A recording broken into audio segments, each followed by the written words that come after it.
studi ya yang menunjukkan anak yang berhasil di masa depan, single indikator gitu ya, itu yang doing chores very well. Doing chores itu kan tanggung jawab sebetulnya. Oh, wow. Dari yang kecil, anak saya tutup hordeng jendela, habis makan nyuci sendiri.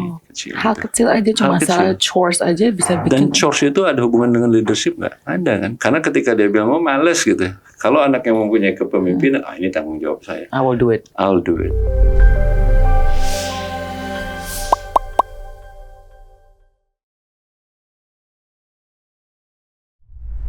Wait, kalian lanjut nonton video ini, sudah belum? Follow, like, share, dan komen video ini. Please do. Saya ketemu dengan narasumber saya pagi hari ini di acara yang satu acara lah. Terus saya dengar speech dari beliau, langsung sangat terkesan banget karena beliau itu bukan cuma pejabat tapi luar biasa CV-nya. Ini kalau saya boleh bacain dulu bentar, posisinya nih ya. Pak Fauzan ini dia adalah dari Direktur Jenderal Riset Pengembangan dari Kementerian Pendidikan Tinggi, Sains, Teknologi Republik Indonesia. Pertama-tama Pak, ini Kementerian Pendidikan Tinggi, Sains, Teknologi Republik Indonesia apa sih betulnya? Departemen ini kerjanya apa? Apa sih responsibility-nya gitu loh Pak? Iya. Jadi yang pertama pendidikan tinggi Bu. Jadi pendidikan tinggi ini universitas. Di Indonesia ini ada sekitar 4.500 perguruan tinggi. Dan di perguruan tinggi itu ada beberapa aktivitas, baik itu tentu belajar mengajar, tapi juga ada penelitian dan juga pengembangan sains dan teknologi. Jadi kementerian kami dinamakan Pendidikan Tinggi, Sains dan Teknologi, itu mengembangkan proses belajar mengajar di kampus, mengembangkan penelitian dan pengembangannya. Jadi penelitian pengembangan itu mulai dari penelitian yang di hulu, yang berakhir di paper atau jurnal, dan juga yang sampai membuat produk-produk yang berakhir di masyarakat. Salah satunya mungkin sering sudah dilihat ya, terutama waktu zaman COVID, kita membuat fan eye misalkan, untuk ventilator, dan juga alat-alat yang kita bangun di bidang kesehatan lainnya. Dan selain itu juga kami mengembangkan program-program untuk bisa berkomunikasi dengan masyarakat. Nah, apa yang masyarakat perlu pecahkan, kita bangun solusinya melalui sains dan teknologi. Jadi mulai dari risetnya dan juga solusi-solusi yang bersifat bermanfaat atau berdampak. Jadi dari S1 apakah juga sampai S3 atau cuma S1 doang aja Pak? Semua. Jadi S1 minimum, S2, S3, tetapi untuk Kemdikti-Saintek kalau kita pendekkan begitu memang agak susah ini namanya. Itu kami juga menaungi sekolah Garuda. Jadi sekolah Garuda ini sekolah unggulan yang sudah kami perkenalkan pada publik sebanyak 16. Ini sebetulnya untuk menampung para talenta-talenta di Indonesia yang kemudian nanti setelah lulus kita harapkan bisa masuk ke top university, tidak hanya di Indonesia tapi top di dunia. Nah, kenapa ada di Kemdikti-Saintek di pendidikan tinggi? Bapak Presiden sebetulnya mengamanahkan karena kami di pendidikan tinggi tahu betul apa yang dibutuhkan untuk mengembangkan SDM yang unggul ini. Jadi tujuannya sebetulnya jangka panjangnya mungkin 20 tahun lagi kita mendengarkan pertama kali ada Nobel Prize dari Indonesia. Jadi mereka-mereka yang masuk di sekolah Garuda ini nanti bisa masuk tidak hanya di ITB, UI, tapi juga mungkin ke MIT, ke Oxford, ke Cambridge begitu. Dari mulai itu sampai S3. Jadi cakupan kami undergrad, postgrad. Sekolah Garuda ini setahu saya bukan satu hal yang lama kan, masih agak relatively baru ya? Relatif baru, betul. Terus jadi kalau orang, ini untuk SMP, SMA atau dari SMA? SMA. Iya. Orang ini masuk boarding school. Boarding school benar. Iya. Nah, kalau masuk ke Garuda ini apa sih kualifikasinya, Pak? Jadi nanti akan ada proses seleksi dan ada presentasi-presentasi yang diutamakan. Jadi prestasi juga kita melihat ekonomi dan aspek bagaimana nanti mahasiswa ingin berkembang ke depan setelah nanti.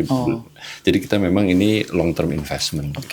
Sekarang ini bisa nampung berapa orang di Garuda ini, Pak? Jadi per sekolah targetnya itu sekitar 160. Dan sekarang ada berapa sekolah, Pak? Sekarang ada 4 sekolah baru.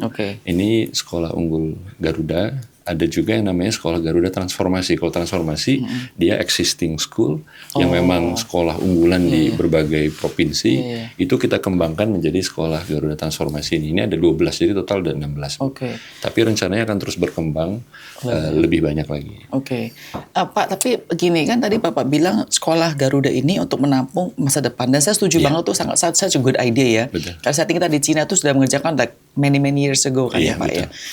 Pertanyaan saya pernah ngobrol dengan satu academician ya.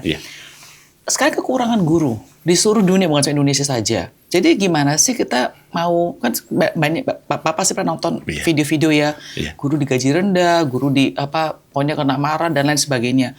Gimana sih mengatasi masa kekurangan guru dan guru yang qualified, bukan cuma sembarangan guru gitu loh Pak. Itu bagus sekali Bu poinnya. Jadi kami memang ini juga mungkin mengapa ya begitu ya, karena ini memang langsung dari amanah Bapak Presiden. Karena sebelumnya itu ada di Kementerian Pendidikan Dasar dan Menengah. Karena memang proses pendidikan guru itu masuknya ke ranah universitas. Jadi kita kan kalau dulu mengenalnya IKIP. Nah, sekarang itu sudah banyak perguruan-perguruan tinggi di bidang pendidikan yang menghasilkan guru. Nah, sekarang kita mulai supaya kurikulum untuk menghasilkan guru ini kita integrasikan yang bersifatnya transformatif. Jadi transformatif ini apa? Karena kan sekarang apapun yang kita pelajari, dunia ini kan berkembang dengan sangat cepat. Sehingga kalau dimulai tidak dari gurunya, itu memang sulit untuk kita alirkan untuk ke mahasiswa atau siswa nantinya.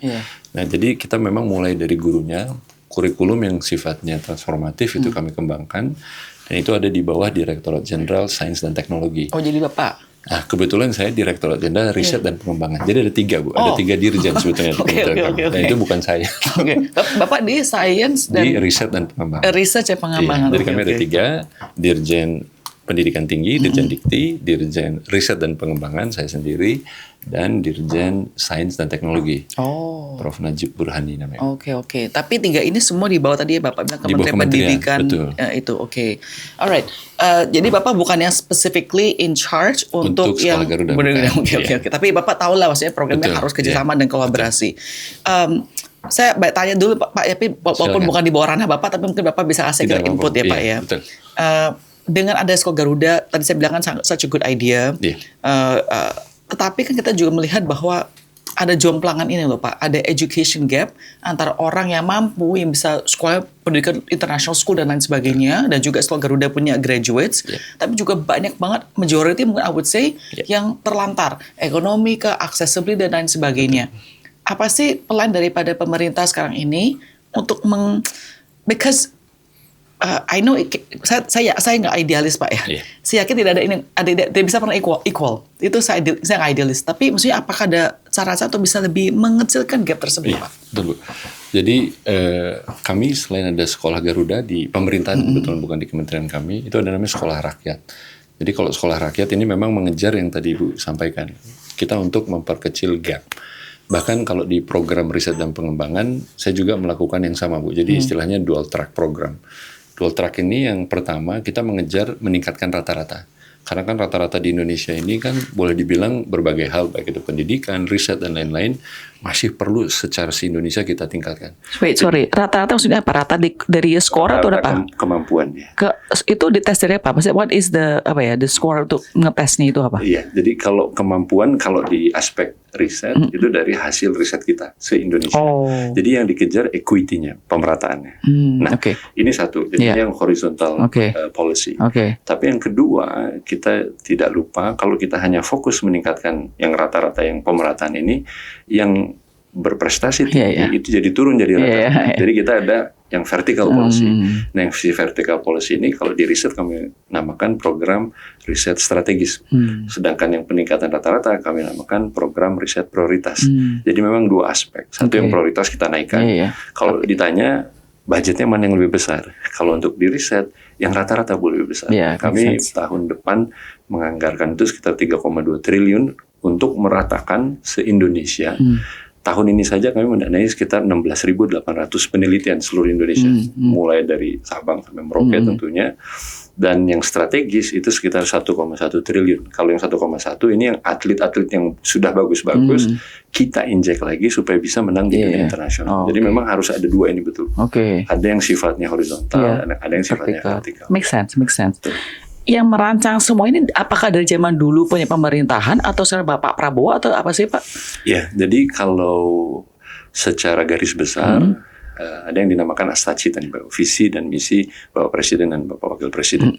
Kita turunkan dari sana, dan visi Bapak Presiden dan Bapak Wakil Presiden sekarang ini itu sangat kuat di pengembangan talenta. Jadi talenta itu betul-betul menjadi pondasi.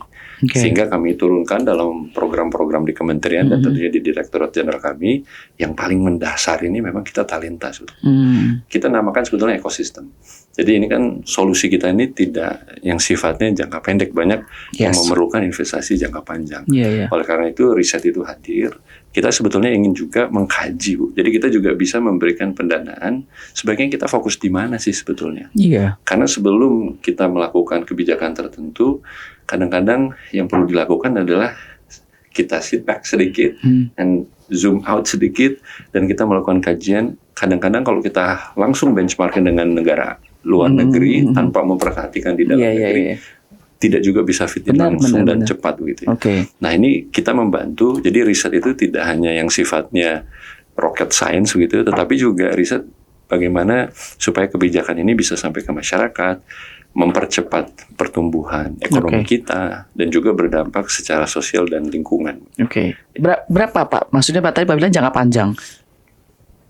Berapa tahun untuk bisa manifestasi ya? Betul. Jadi kami saat ini membangun peta jalan, Bu. Khususnya yang sekarang sedang kita kejar adalah membangun 8 industri strategis Indonesia. Karena kita melihat ingin sekali sains dan teknologi ini menjadi sumber pertumbuhan dan pemerataan ekonomi. Yang kita bangun itu yang paling jauh itu 2045. Jadi 20 tahun. Indonesia emas lah. Indonesia emas. Terus kita mundurkan di 15 tahun, 2035. Nah, dari sekarang sampai 2030 itu kita mulai per tahun. Karena itu kita masih site-nya masih kelihatan. Tetapi yang udah 2035, 2045 itu kita sudah yang jangka panjang. Tapi yang kunci adalah ketika kita membangun peta jalan, peta ini sudah tidak lagi yang sifatnya statis. Karena kita tahu kalau kita bikin peta jalan begitu ya, tahun depan mau apa, tahun depan lagi mau apa, rata-rata ada masalah gitu. Karena kan sekarang begitu disruptif. Sehingga kita membangun peta jalan yang sifatnya dinamis. Dinamis itu kita mengerti variabelnya apa sih sebetulnya untuk mencapai suatu tujuan. Saya kebetulan S3 saya di bidang applied mathematics. Jadi kalau applied mathematics ada optimasi, Bu. Optimasi itu selalu ada objective function, tujuannya ada variabel dan ada constraint. Jadi kita bangun nih, apa sih sebetulnya variabelnya? Apa juga constraint-nya? Nah, ini yang kita koordinasikan sekarang antar kementerian. Kebetulan sebelum saya datang ke sini, saya bertemu di Kemenko PMK. Kami koordinasikan juga, ini Pak constraint-nya, ini Pak variabelnya. Jadi dinamis. Yang kedua, yang kami bangun, peta jalan itu harus multi pihak, nggak bisa hanya teknologi, tetapi juga harus SDM, harus juga industri, regulasi mau kemana, dan juga pasar, Bu. Jadi sekarang kita betul-betul kuncinya itu riset di Indonesia yang kami bangun itu berbasis pemecahan masalah. Jadi tidak lagi berbasis bidang. Kalau dulu itu bidang, misalnya bidang pertanian penting, bidang satelit mungkin penting. Kalau sekarang apa yang mau dipecahkan?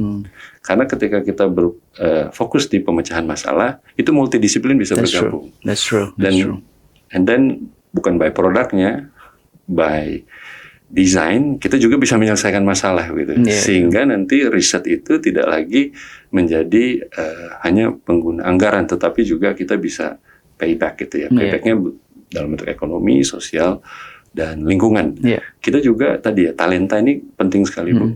Tidak hanya kita dorong untuk sekolah, tetapi nanti setelah selesai sekolah, S3 nanti kita lagi membangun program untuk digaji dengan lumayan baik begitu.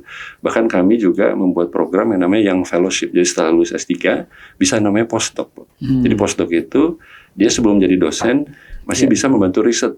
Dan income-nya juga kita coba yang cukup baik gitu. Sehingga mulai ada keinginan, ini ternyata mungkin gitu ya, bright future ke arah sana, sehingga talenta-talenta kita betul-betul melihat ini merupakan satu pilihan jalan. Soalnya postdoc kan banyak orang bilang postdoc itu nggak ada uangnya. Jadi di luar negeri biasanya gitu. Iya benar ya. Tapi layer itu di Indonesia itu belum ada. Nah sekarang kita coba bangun. Tapi tadi Bapak mention ada kata-kata SDM itu penting sekali. Kita tahu bahwa SDM itu bukan cuma masalah akademis ya. Oke nilainya dapat A dan lain sebagainya. Tetapi juga menurut saya ada dua hal lain. Satu secara fisik juga. Saya lihatin yang di video di Cina ya, anak TK udah disuruh yang fisik TK-nya udah harus harus lompat-lompat dan climbing is crazy. Terus kedua juga masalah karakter, Pak. Kan kita melihat juga banyak kasus bullying dan lain sebagainya di Indonesia. Nah, apakah ini juga menjadi satu rencana tadi Pak bilang untuk meningkatkan bukan masalah yang akademis tapi juga secara keseluruhan ekosistem tersebut, Pak. Jadi all round gitu loh, Pak. Iya, betul sekali, Bu. Jadi memang tidak bisa hanya dari sisi akademisi. Akademisi itu kalau kita melihat hanya dari sekolah. Iya. Gitu. Tetapi juga dari physical, karena memang ada keterhubungan yang kuat. Sebelum saya di kementerian, saya sebetulnya bekerja sebagai staf akademik, Bu, di Oxford University selama 11 tahunan. Gitu. Di Oxford itu saya juga kan bertanya, apa sih bedanya Oxford dengan tempat lain? Jadi waktu saya apply menjadi staf akademik, itu salah satu seleksi yang saya rasakan paling sulit. Lebih susah dari sekarang jabatan ini. Wow, oke. Dan ternyata di sana itu luar biasa. Jadi kedua-duanya, kami kan kalau mengajar, Bu, kalau di Oxford itu sifatnya tutorial boleh. Jadi hanya boleh mengajar 2 orang. Kita ada kelas besar, tapi biasanya Bapak kalau mengajar tuh diajar? Hanya 2 orang. Bapak mengajar? Saya mengajar. Bapak mengajar? Mahasiswa saya itu hanya 2 orang boleh. Oh ya? Iya, karena tapi memang konsep Oxford Cambridge di Inggris nggak bisa mudah direplikasi. Iya, rasionya 1-2. 1-2, ya. Itu buat level berapa, Pak? Jadi kalau bisa saya untuk sebagai konteks ya, untuk fakultas engineering kami itu ada 8 jurusan. Di fakultas engineering per tahun intake mahasiswa baru itu hanya 170 orang. Untuk satu fakultas. Nah, itu langsung dibagi-bagi ke 8 jurusan tadi. Jadi memang sedikit. Tetapi kenapa? Karena Oxford University atau Cambridge itu tidak mengandalkan UKT lagi dalam income ya. Tetapi tadi hasil riset itu sudah menjadi income perguruan tinggi. Impact dari UKT itu hanya 3% di Oxford. Sehingga mereka tidak masalah dengan jumlah yang sedikit, tetapi betul-betul tutorial 1-to-1 or 1-to-2 gitu ya. Nah, secara hasil memang luar biasa di Oxford itu Perdana Menteri yang lulusan Oxford itu ada 25 orang gitu Perdana Menteri yang berbagai Perdana Menteri, tapi memang pendidikannya berbasis seperti itu. Jadi seperti yang kita bahas sekarang. Jadi saya misalkan kalau mengajar itu mahasiswa 1 hari sebelumnya itu harus menjawab pertanyaan dulu. Jadi kita bikin pertanyaan. Biasanya sekitar 10. Nah, 10 pertanyaan mereka menyelesaikannya karena saya di bidang engineering science, jadi hitung-hitungan. Itu 8 jam kira-kira. Nah, 1 hari sebelumnya kirim ke saya cek dulu. Kalau good enough, then you can sit in my class gitu. Kalau enggak, saya bisa refuse. On my discretion. Nah, ketika mereka duduk, mereka nggak nanya lagi hal-hal yang mendasar. Bahkan kami itu tidak ada buku. Jadi bukunya itu lebih printed ya. Jadi bukan lagi textbook itu udah harus dilahap masing-masing di proses yang 8-10 jam tadi. Nah, dalam proses ini yang ingin saya sampaikan, ada beberapa mahasiswa saya itu betul-betul atlet. Kalau di atlet ya. Jadi misalkan atlet kalau di Oxford Cambridge itu yang terkenal itu rowing. Nah, rowing ini karena memang tiap tahun ada namanya varsity. Di varsity itu biasanya rowing antara Oxford Cambridge dan itu masuk BBC, masuk TV. Atlet yang ada di kelas saya itu tiap hari itu latihannya 4 jam, sekitar 4 sampai 6 jam. Dan kami memiliki discretion juga menggeser kelas karena latihannya dia. Begitu. Jadi ketika dia bilang ke saya, saya ada praktis dulu katanya gitu. Saya bilang oke, kelas kita geser. Bayangkan kelas geser untuk atlet untuk yang fisik itu. Jadi kita melihat betul hubungan antara kemampuan dari aspek plastik itu kan sebetulnya ada hubungan dengan kemampuan motorik dan juga oksigen. Saya bukan ahlinya nih ya, tapi saya melihat memang keduanya itu berhubungan. Apalagi tadi yang nomor 3 karakter. Jadi karakter ini kunci sekali kalau menurut saya. Jadi kami juga bahkan di Inggris ini saya lebih ke pengalaman sebagai staf pengajar di sana. Kami ada namanya Education Committee. Jadi Education Committee itu karena jumlah mahasiswanya sedikit, lagi-lagi tidak mudah untuk kita replikasi. Kita tempel dari dia masuk ke Oxford sampai dia keluar. Kita petakan, dia nanti mau kemana nih arahnya. Mungkin yang ini bagus menjadi CEO. Itu kita bangun. Ya, bahkan kurikulum yang mereka nanti, kan nanti kita berbasis pilihan. Kalau di Engineering Science di Oxford, itu tahun pertama, kedua, itu belajarnya sama semua. Pak, ini mau ber-S1 Pak maksudnya? S1. Oh wow. Iya. Ya, terus. Kami kalau Engineering Science, programnya langsung S2. Jadi S2 4 tahun. 2 tahun pertama itu belajarnya sama semua. Nanti di tahun ketiga dia baru milih. Nah, ketika mereka memilih, itu kita sesuaikan dengan trajektori yang mereka mau capai. Saya kebetulan selain mengajar di bidang teknik, saya mengajar bidang entrepreneurial. Ini juga sekalian berkenalan. Jadi sebetulnya di kampus selain sebagai staf pengajar, saya membangun perusahaan. Perusahaannya Alloyd betul. Berkembang.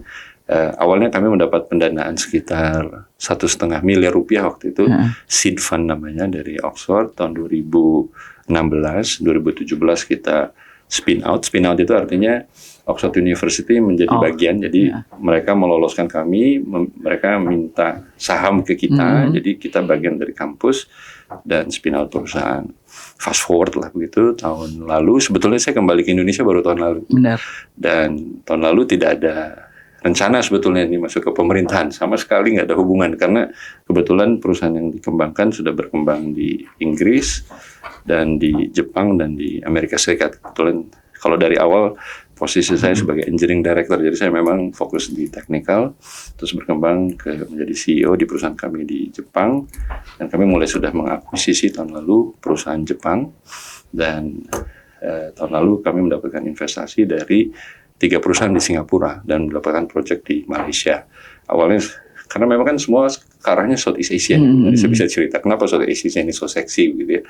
Karena memang arahnya ke sana. Jadi saya kembali itu mengembangkan di Southeast Asia, muter-muter dari Ho Chi Minh, Kuala Lumpur, Singapura. Tapi memang hati ya raputih begitu, saya akhirnya tinggal di Bali. Tidak memang waktu awal mengembangkan proyek di Indonesia karena proyek kami di luar cukup banyak. Jadi saya sebetulnya kembali ini ingin mencoba membangun SDM Indonesia sebetulnya.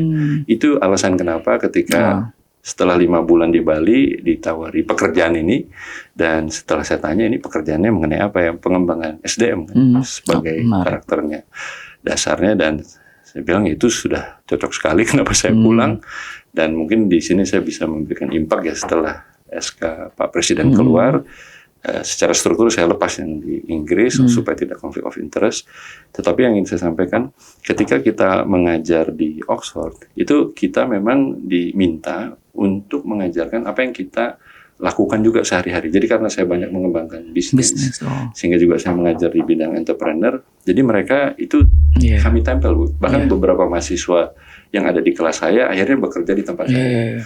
Nah, kemudian proses ini itu membangun tadi karakter mereka. Jadi karakter kalau boleh dibilang, kalau dari top 3 ini menurut saya sejujurnya yang paling top.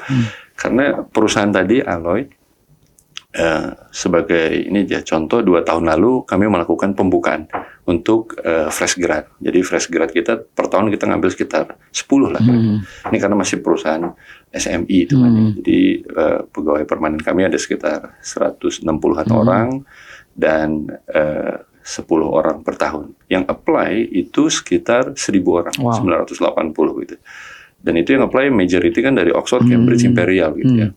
Jadi ketika mereka apply, tesnya itu tes tertulis, Bu. Kalau terutama masuk ke tim saya. Jadi betul-betul tes tertulis. Teknis ya?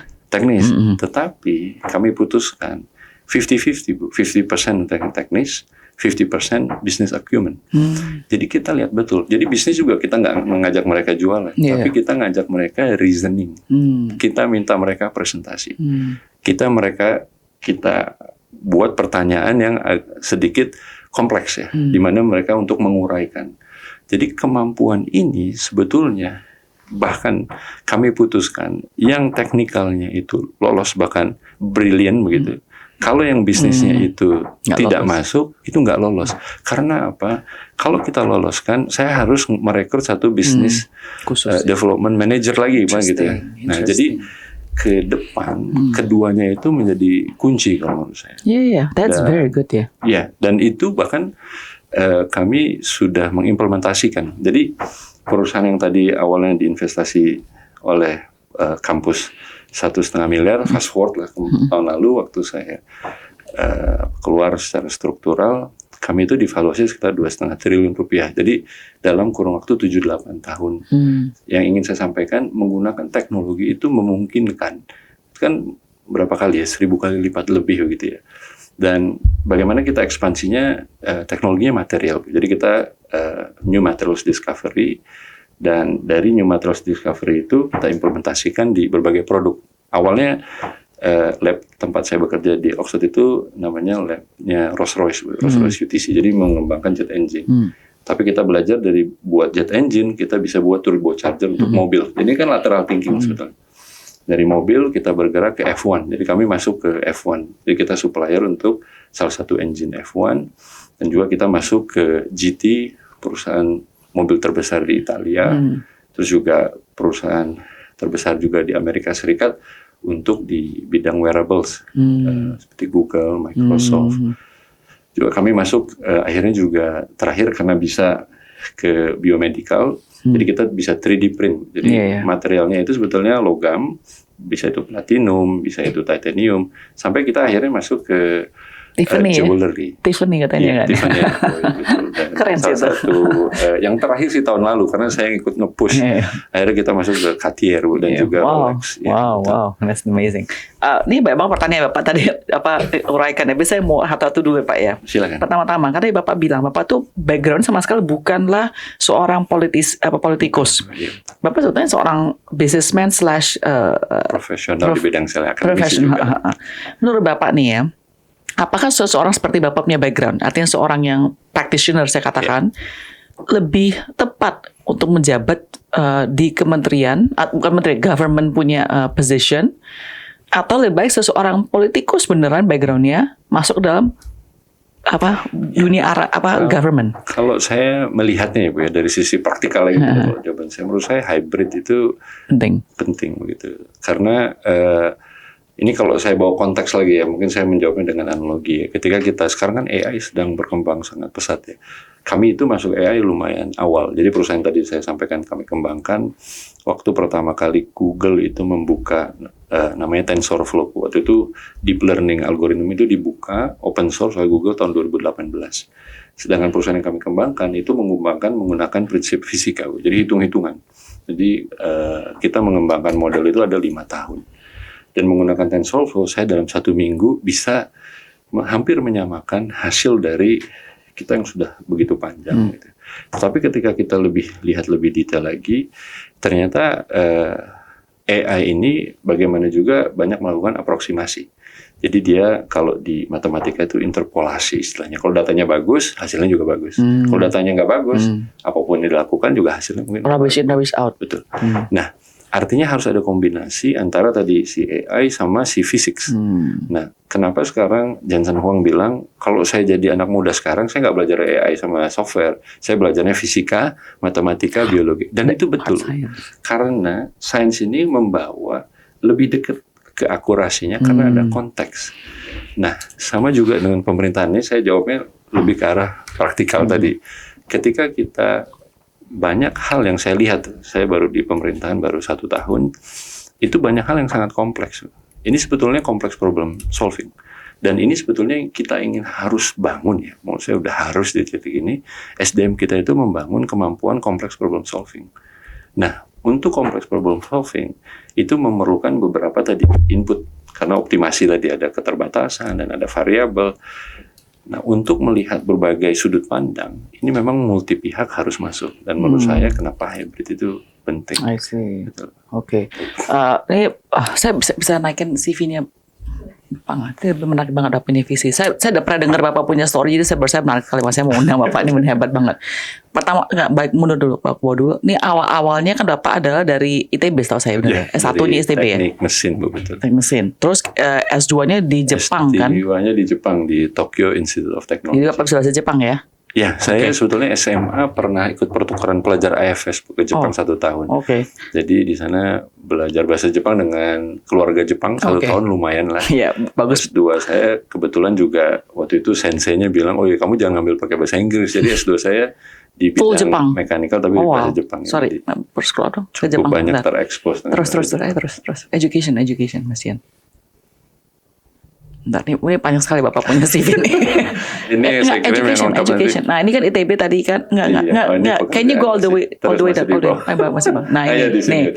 Jadi sorry, S1 kan di ITB jurusan teknik mesin. S2 di Tokyo Institute of Technology jurusan Mechanical and Control Engineering. S3 di Inggris, di sekolahnya ini saya bisa baca aja, saya nggak bisa tahu nih. Sienkiewicz Institute for I'm assuming this is very very specific untuk orang science ya. Alright. Dan semuanya beasiswa kebetulan. Jadi memang yang di beasiswa dari Waktu itu Indonesia belum ada LPDP. Jadi beasiswa dari Inggris. Oke. Dan terakhir Bapak tuh kan postdokter dulu ya di Oxford ya. Oxford ya, di Rolls-Royce University Technology Center. Oke. Wait, first question first nih. Buat Bapak, di seluruh dunia ini, negara mana yang menurut Bapak education-nya paling the best? Itu tricky question. Tapi kalau saya lihat dari laporan lah Bu, ini karena nggak semuanya saya alami begitu. Di Nordic countries itu tergolong yang dianggap positif ya. Nordic countries itu Finland, Norway, dan di mana mereka menggabungkan, karena juga ini ada aspek mereka tadi ya. Kan ini sebetulnya kalau kita buat spektrum, ini mau personalized based kalau education, atau kita membuat yang lebih ke arah kita membangun satu kebijakan yang menyeluruh gitu ya. Nah, kalau saya lihat belajar dari Oxford tuh completely personalized based, di mana tidak mudah di-copy gitu ya. Nordic countries itu dia lebih boleh dibilang mengambil jalan yang agak personalized, tapi mereka bisa diimplementasikan ya, karena negaranya memungkinkan lah untuk mengimplementasikan itu.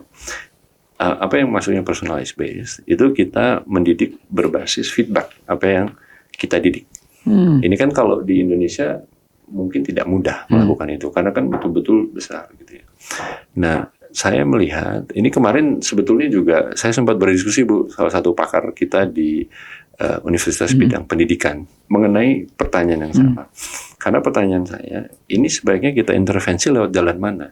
Sebetulnya yang ingin itu yang ke arah personalized. Jadi kita bisa melihat, misalkan kalau pendidikan untuk mereka yang memiliki kemampuan tinggi, ya kita fit dengan kemampuan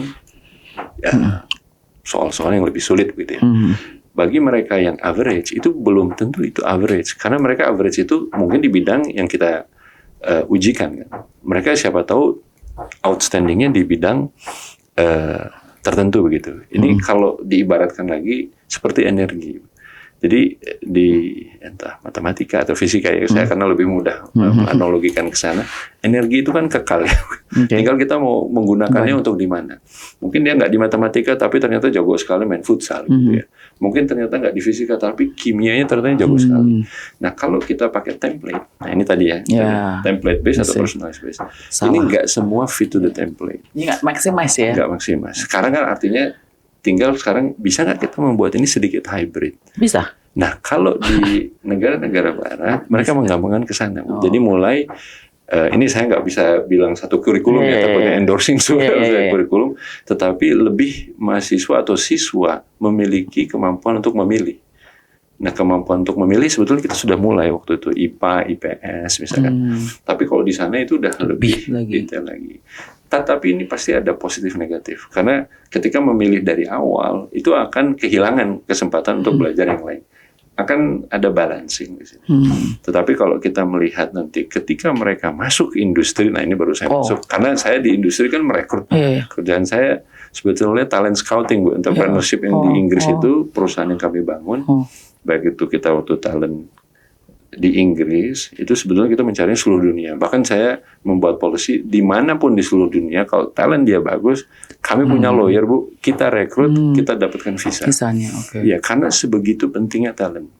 Dan kalau kita bicara talent, kita ikuti mereka sejarahnya. Itu rata-rata yang talentnya tinggi itu memang sudah tahu drive dari awal. Jadi seperti golfer mana yang kuat? Yang dari kecil main golf ya. Seperti atlet-atlet. Itu kalau mulai belajar tenis di umur 15, udah kemungkinan besarnya nggak bisa masuk ke Olimpiade. Udah terlambat. Nah ini artinya kan betul-betul harus melihat dari awal. Saya sebetulnya punya passion Bu di PAUD Bu. Ini salah satu PAUD. Pendidikan anak usia dini. Karena menurut saya kuncinya di sana. Kami juga baru tadi pagi tadi pagi di NTT Bu, kita membangun konsorsium perguruan tinggi untuk supaya menurunkan resiko stunting. Stunting di Indonesia ini kita rata-rata di 20%, prevalensinya di NTT masih tinggi 37%. Sehingga menggunakan kebijakan kami di riset dan pengembangan, kita intervensi. Nah, kenapa? Ini karena dari awal ini. Kalau dari awalnya nggak kita intervensi, bahkan kalau kita lebih detail lagi, bukan dari awal dari bayi lahir, dari sebelum lahir. Ibunya hamil. Ibunya hamil, betul. Bahkan kami masuk intervensi. Dan juga bukan urusan teknologi kadang-kadang. Ini urusan sosial. Karena kalau di beberapa tempat itu ada pantangan untuk makan protein misalkan. Katanya pantangan ini bad luck gitu. Padahal protein dibutuhkan misalkan. Kan ini intervensi yang kita perlu lakukan. Kalau menurut saya memang dari sana kita perlu mulai. Kalau dari situnya tadi sudah bisa kita bangun, dan kurikulum kita bangun ya. Tapi menurut saya tidak harus semuanya personalize. Kan kalau yang sekolah Garuda ini udah agak lebih personalize. Jadi yang high achiever kita sekolahkan di tempat high achiever. Tapi kita juga harus melihat yang tadi rata-rata yang secara template ini. Jadi kalau bisa sih banyak hal itu ke depan menurut saya solusinya akan bersifat dinamis ya, tidak statis lagi. Jadi ada if bagaimana. Nah, semakin kita bisa mengadopsi kedinamikaan ini, menurut saya di sini kita masih punya chance. Ya, banyak banget PR kesannya ya kalau kayak begini ya. Maksudnya ini berhubungan tadi Bapak bilang bahwa masa edukasi lagi ini Bapak departemen kesehatan, departemen sosial dan sebagainya. Bahkan keagamaan pun juga ada hubungannya. Ada Bu, betul. Betul sekali. Tapi menurut saya menarik ya, Bapak bilang tadi Finland, Norway, Nordic country ini kan you think menurut Bapak adalah suatu yang kayaknya quite good ya. Ya, itu menurut survei-survei. Tapi kenapa sih Pak sampai sekarang kalau saya bicara sama orang tua, kesannya tetap education itu harusnya ke UK, ke Amerika, atau bahkan sekarang mungkin ke Cina, tapi nggak ada orang jarang bilang anaknya mau dikirim ke Nordic gitu. What's the reason? Dan kenapa di Amerika masih menghasilkan banyak sekali successful entrepreneurs gitu Pak? Ini jawaban lagi-lagi dari pemahaman saya. Gitu ya. Mungkin salah satu adalah bahasa. Jadi memang bahasa matters. Ketika saya waktu SMA pernah 1 tahun Bu di Jepang, dan waktu itu programnya namanya American Field Service, masih ada sampai sekarang, dikelola oleh Bina Antar Budaya. Waktu itu kita mendapatkan seperti beasiswa lah gitu selama 1 tahun. Waktu saya lulus AFS itu ada pilihan 23 negara gitu. Jadi kita ada seleksi di tingkat kota, terus juga di provinsi gitu ya. Jadi setelah lulus kita boleh milih, nih ada 23 negara. Nah waktu itu saya memutuskan Jepang karena ingin belajar betul bagaimana sih Jepang itu mengembangkan industrinya ya. Kenapa mereka kalau di Indonesia kan begitu powerful begitu ya, apa sih sebetulnya engine-nya. Jadi saya ke sana itu ingin betul-betul belajar why-nya gitu. Jadi, ke Jepang, dan ketika melihat pendidikan di sana itu luar biasa, memang impactful gitu. Karena kan sehari-hari melihat mereka dididik ya for the good and for the better. For Jepangnya juga, tapi juga ada things yang menurut saya Indonesia better gitu ya. Tetapi kalau kita lihat dari cetakan, Jepang ini lebih cetakan tadi, lebih template based. Mereka berhasil, dan juga ketika masuk industri mereka berhasil. Nah, tetapi di sana ketika kita masuk ke sana, kalau zaman dulu ya Bu, tanpa mengetahui bahasa Jepang itu nggak bisa masuk ke deep education ya. Maka itu entry point saya waktu itu belajar bahasa Jepang. Jadi dalam 1 tahun itu ada namanya Japan Language Proficiency Test. Itu di Jepang itu kalau mau baca koran tuh perlu sekitar 1000 kanji untuk mengerti 1000 kanji. Nah, saya sekitar lolos di 1000 kanji ujiannya. Itu udah lumayan bisa baca. Dan ketika saya udah mulai lumayan baca, itu menariknya belajar teknik menggunakan kanji bahasa Jepang lebih mudah daripada belajar menggunakan bahasa Inggris. Karena kalau bahasa Inggris, ini mohon maaf ke bahasa Inggris gitu ya, agak flowery kalau kita compare dengan bahasa Jepang. Bahasa Jepang straightforward dan langsung to the point. Ada contohnya nggak Pak? Nah, buku-bukunya juga biasanya lebih tipis Bu, buku-buku textbook Jepang.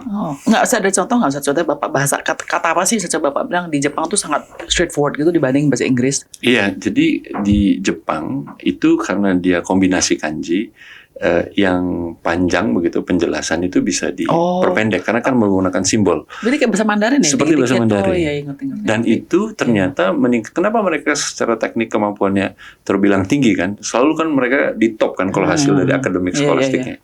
Itu karena memang kalau matematika saja waktu saya SMA di Jepang itu kalau di kita Bu nurunin dikasihnya tuh satu halaman A4 gitu ya. Suruh nurunin gitu. Satu-satu tuh. Kadang-kadang kita tambah ini ditulis juga sama kita. Bener-bener. Jepang itu dikasih space-nya kecil. Gunanya untuk biar supaya nggak ditulis di kepala, diproses. Mental math. Iya betul. Saya nggak tahu namanya mungkin itu ya. Cuman saya ingat betul. Kan kalau di Indonesia sih dikasihnya panjang. Semua harus. Juga kadang-kadang tambahan kecil itu kita tambahin dulu. Dan harus tulis kadang-kadang. Kalau di sana itu 2-3 step di kepala dulu. 20 sampai ini dia pikirin dulu gitu, dia baru masuk. Oke. Dan kemampuan ini ternyata berkembang memang dari tadi bahasa. Jadi bahasa itu das matter. Nah, saya nggak tahu nih Nordic countries. Tetapi kalau di sana, kalau saya melihat ini dari pandangan pribadi, dia di other spectrum ya. Kalau tadi di template based, di sana itu what really you want to do, and then apa sih interest kamu? I see. Dan dari situ berkembang pendidikan, dan untuk di sana kan happy index-nya lah dan lain-lainnya gitu, tergantung berbagai sudut pandang itu berkembang dengan positif, karena berkembang sesuai dengan minat masing-masing. Oh, that's interesting. Jadi artinya education mereka, minat mereka bikin mereka happy. Bikin happy, berbasis minat. Oh, that's interesting. Very interesting. Itu yang menurut saya perlu kita bangun. Kalau kita bisa membangun ya, tapi kan selalu kalau bilang template itu, ini kok template kan susah kan, harus diaplikasikan semua. Tetapi sebetulnya kita bisa bangun suatu sistem yang berbasis minat ya. Kalau menurut saya itu kunci sekali. Oke, interesting. Oke Pak, saya ada pertanyaan yang very straightforward. Banyak orang pengen tahu sekali. Ini bentar, ratusan saya ngacok banget, saya nggak baca, nggak ngerti. Oke, anak-anak sekarang. Oke, kita mau anak-anak, mungkin bukan anak di NTT yang lebih susah, nggak ada akses ya, tapi anak-anak yang general, kota besar Jakarta. Bapak tuh bener menurut saya sangat pintar banget loh. Kayak akademis levelnya sampai saya bingung gitu. Mana nih, kayak, tadi jawabannya juga sangat analogi, very mathematical banget. Alright. Anak-anak bisa semua seperti Bapak. In the sense kayaknya wah successful academically, bisa juga ada entrepreneurship, bukan cuma baku research doang. Mereka tuh dari SD lah, anggap aja harus difokus di mana sebagai orang tua. Maksudnya gimana kita bimbing mereka itu Pak? Saya lagi-lagi ya Bu, karena saya bukan di bidang pendidikan ini, saya lebih pengalaman Bapak aja. Saya dari SD di keluarga saya itu to the contrary ya, saya nggak pernah disuruh belajar Bu. Saya baru ingat betul ibu saya bilang belajar itu cuma 1 kali waktu SD kelas 1 itu juga. Terus habis itu saya nggak tahu juga bagaimana konsepnya. Jadi ibu saya ini sering Bu buka koperasi di lingkungan perumahan lah gitu ya. Jadi hitung-hitungan gitu. Beliau kebetulan lulusan ekonomi di UPI. Jadi juga mungkin ada aspek mengerti bagaimana mengajar anak-anak gitu ya. Jadi apa yang beliau lakukan, ini almarhumah sudah tidak ada beliau, itu duduk di meja mengerjakan sendiri. Nah karena beliau mengerjakan, saya jadi ikut-ikutan gitu. Entah yang saya bawa majalah, entah saya apa, dibiarin aja. Tapi yang saya sampaikan, saya memang dari kecil nggak pernah diminta belajar. Bapak? Nah kalau orang tua saya, bapak itu lebih boleh dibilang kalau fokusnya begitu ya, mengembangkan kepemimpinan. Nah ini juga mungkin ingin saya sampaikan. Jadi sebetulnya kombinasi yang kalau dari aspek ibu tadi kan artinya minat ya. Jadi minat tetapi diberikannya bukan melalui verbal, tapi lebih ke contoh. Kalau kami kan ya lumayan sederhana begitu Bu. Jadi meja di tengah gitu digunakan, ibu duduk di situ, anak-anak jadi ikut gitu ya. Itu menurut saya salah satu konsep yang baik ya. Di mana ditunjukkan dari orang tua sendiri, karena kan anak ini paling gampang nih niru, benar. Nyontoh. Nah yang kedua yang menurut saya cukup kunci, dan ini membantu saya ketika membangun entrepreneurship, karena waktu saya mengajar entrepreneurship di Oxford pun kan nomor 1 saya belajar dulu kan. Terus juga kami yang membuat perusahaan, jadi co-founder perusahaan di kampus, kami disekolahkan juga di Side Business School. Jadi kita belajar beberapa hal terkait bisnis gitu. Tetapi benang merahnya yang saya lihat, entrepreneurship itu leadership. Sehingga waktu saya tanya ke tutor, memang di Oxford itu sangat seperti begini. Kami kalau makan siang itu antar akademik itu kita ngobrol yang begini kan. So apa sih yang ngebedain education di Oxford? Di Oxford yang kita kejar, people itu bukan untuk learn math or physics. In a way kita itu push them setelah mereka lulus, mereka bisa jadi pemimpin di bidang masing-masing. Dan saya itu langsung, apa hubungannya? Karena ketika nanti jadi entrepreneur misalkan, itu kan banyak sekali hal yang harus ngambil keputusan sendiri. Lautan di depan ini kan nggak jelas. Dia harus bisa menavigasikan. Dia harus bisa convince orang. Dia juga harus bisa mengambil keputusan cepat dan juga bijaksana. Dia juga harus bisa mendengarkan. Kalau saya lihat ini fitur-fitur menjadi entrepreneur, menjadi pebisnis sukses lah, atau CEO sukses, ini kan leadership. Jadi kalau dari kecil bisa dibangun, tapi leadership itu nggak harus dari ketua kelas. Ngerti. Dia bisa dimulai dari, kalau saya lihat nih, saya baca, kebetulan anak saya ada yang masih kecil juga, Bu. Iya, gimana?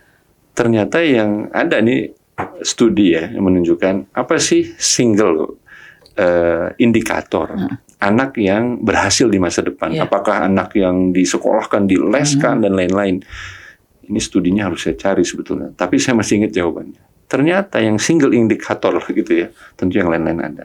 Itu yang doing chores very well. Oh wow. Jadi melakukan. I read that. You read that? Yeah. So doing chores itu kan tanggung jawab sebetulnya. Oh wow. Dari yang kecil, anak saya tutup hordeng jendela gitu kan. Yang kecil-kecil, habis makan nyuci sendiri.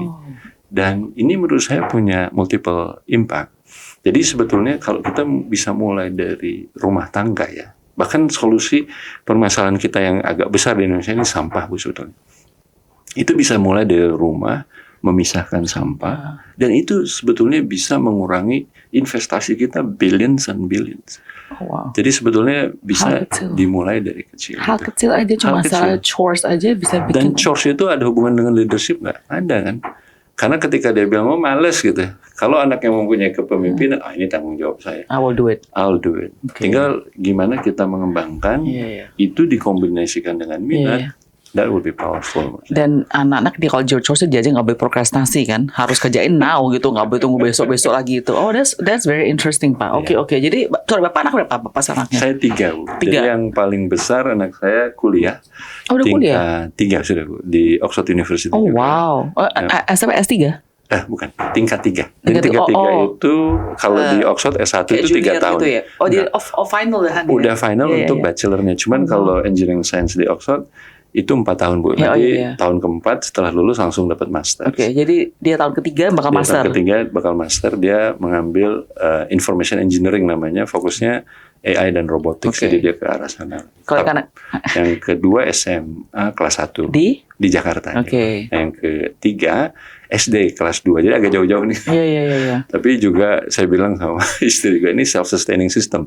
Jadi yang kakaknya ngajarin adeknya, karena kan udah jauh-jauh. Nah, saya mau tanya, menurut Bapak nih ya, kan Bapak Bapak pas kecil, pasti ada sadar dong, gue main pinter loh. Maksudnya sekolah juga buat susah banget kan? Ada nggak? Ayo, be honest. Nah, ini saya be honest ya, Bu ya. Jadi sebetulnya saya dulu, ini salah satu juga fitur yang saya belajar belakangan sebetulnya. Karena setiap kali saya bertemu dengan investor kan, jadi ketika mengembangkan perusahaan ini kan ujungnya ketemu dengan berbagai investor. Saya melihat mereka tuh bertanya ada satu titik yang berulang-ulang. Sehingga saya juga, mereka tuh mengejar teenager kita. Bagaimana dulu teenager kamu? Terus saya nanya, ini kenapa berulang-ulang ditanya teenager? Terus saya akhirnya mengerti. Karena teenager itu waktu ketika kita mulai bisa berpikir sendiri. Apapun yang diinjek ketika tadi yang masih ini, apakah kita itu di-guide through terus oleh orang tua? Apakah kita sudah bisa mulai memiliki trajektori yang kita bangun sendiri? Gitu. Nah, berbasis itulah sebetulnya saya waktu teenager itu ada titik yang lumayan rendah lah, di mana ibu saya meninggal dunia. Saya sebetulnya keluar rumah, Bu, semenjak umur 15 tahun. Dan sampai hari ini hubungan tetap baik dengan orang tua yang sekarang tentunya.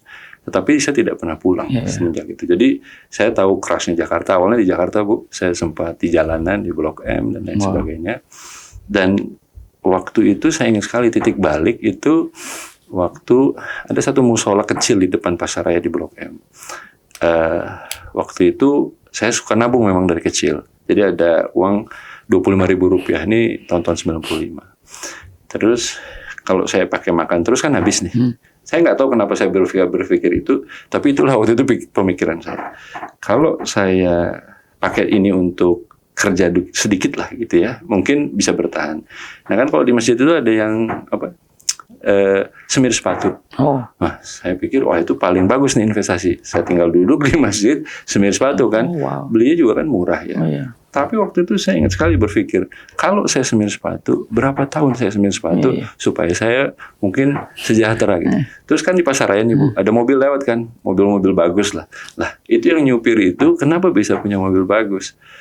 Nah waktu itu saya berpikir, ini umur 15-an sih, jadi sudah mulai bisa berpikir. Saya berpikir itu mungkin pendidikan.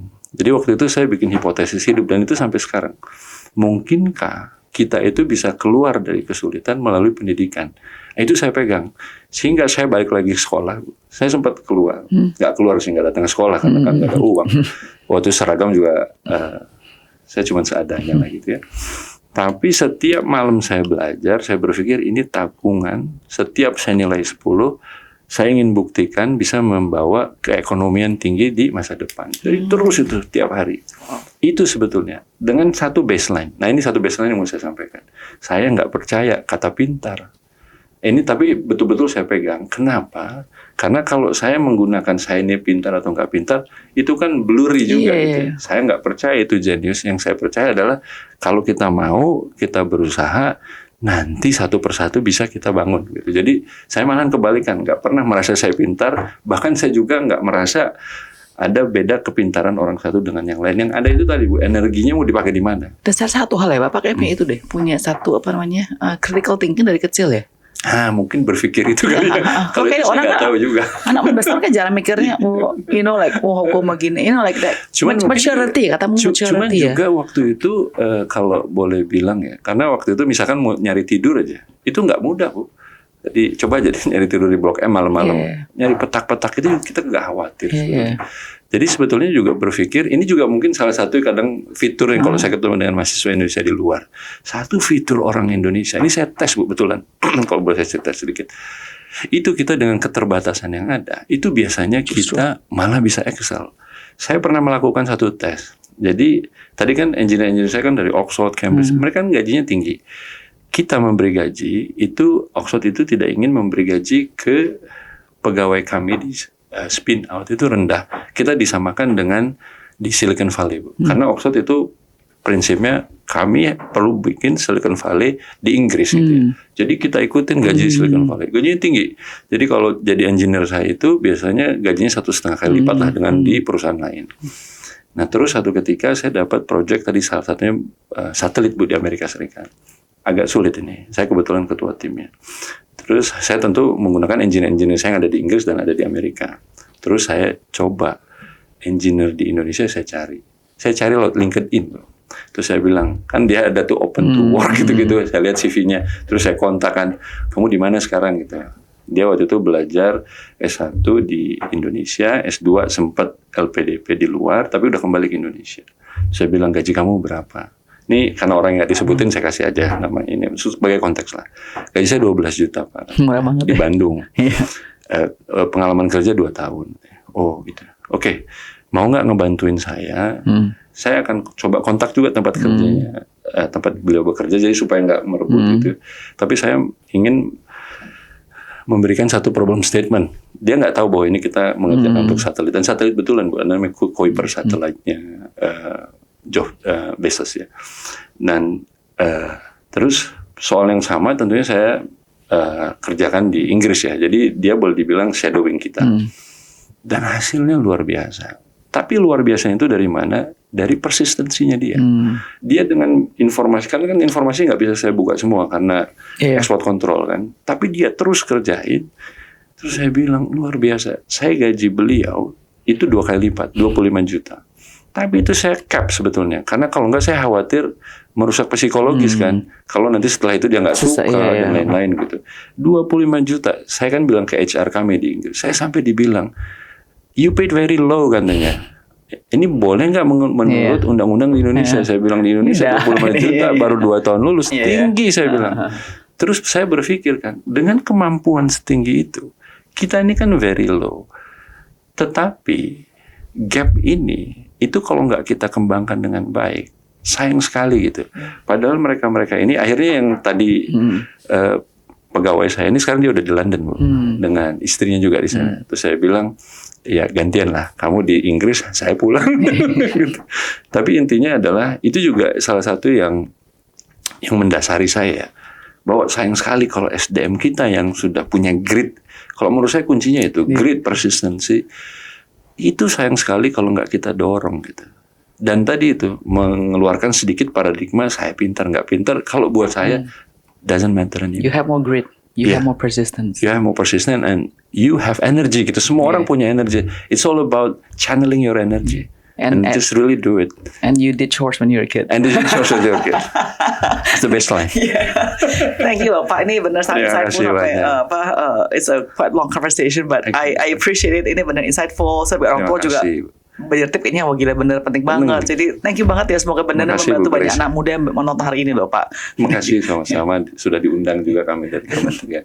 Thank you. Terima kasih. Menarik banget nih.